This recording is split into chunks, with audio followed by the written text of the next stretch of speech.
Hello! ఈరోజు మన recipe veg soya momos.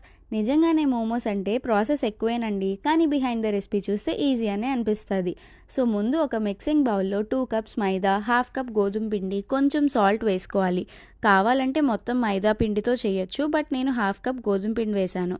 ఇప్పుడు వాటర్ యాడ్ చేస్తూ టైట్‌గా చపాతీ పిండిలా కలుపుకొని ఆయిల్ వేసి మళ్ళీ కలిపి పక్కన పెట్టుకోవాలి.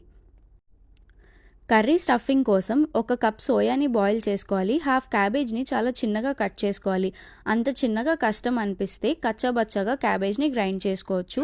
2 గ్రీన్ క్యాప్సికమ్ని కూడా చిన్నగా కట్ చేసుకోవాలి.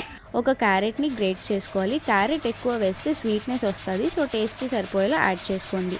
ఇప్పుడు బాయిల్ చేసుకున్న సోయాని ఇలా గ్రైండ్ చేసుకొని ఇప్పుడు ప్యాన్ హీట్ అయ్యాక 2 స్పూన్స్ ఆయిల్ వేసి చిన్నగా కట్ చేసిన గార్లిక్ బాగా ఫ్రై చేసుకుని క్యారెట్, క్యాప్సికమ్, క్యాబేజ్ యాడ్ చేసి లైట్గా ఫ్రై చేశాక సోయాని యాడ్ చేసుకొని బాగా ఫ్రై చేసి టేస్ట్కి సరిపోయేలా salt, 1 to 2 spoons pepper, half spoon chilli flakes add చేసి బాగా ఫ్రై చేసుకోవాలి. మోమో చట్నీ కోసం మీడియం సైజ్ టొమాటోస్ నేను 9 తీసుకున్నా. మీరు కావాలంటే పెద్ద టొమాటోస్ తీసుకోవచ్చు. అందులో 10 to 15 garlic and 5 red chilli వాటర్లో బాయిల్ చేసుకోవాలి. అవి బాయిల్ అయ్యాక టొమాటో స్కిన్స్ తీసేసి మిక్సర్లో వేసి టేస్ట్కి సరిపోయేలా సాల్ట్, 1 స్పూన్ షుగర్ వేసుకొని గ్రైండ్ చేసుకోవాలి. అందులో కొంచెం కొత్తిమీర కూడా యాడ్ చేసుకొని మళ్ళీ గ్రైండ్ చేసుకుంటే చట్నీ రెడీ.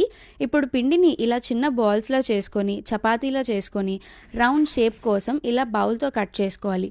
1 స్పూన్ కర్రీని స్టఫ్ చేసుకొని షేప్ చేసుకోవడమే. నేను 3 to 4 డిఫరెంట్ షేప్స్ ట్రై చేశాను. అంత బాగా రాలేదు కానీ బట్ పర్లేదు. You can try. ఇలా చేసుకున్నాక 10-15 మినిట్స్ స్టీమ్ చేసుకొని అది అయ్యాక మనకి డెకరేషన్లు ఇంపార్టెంట్ కదా. సో మంచిగా డెకరేషన్ చేసుకొని టమినీ యమ్మీ చేసేయడమే.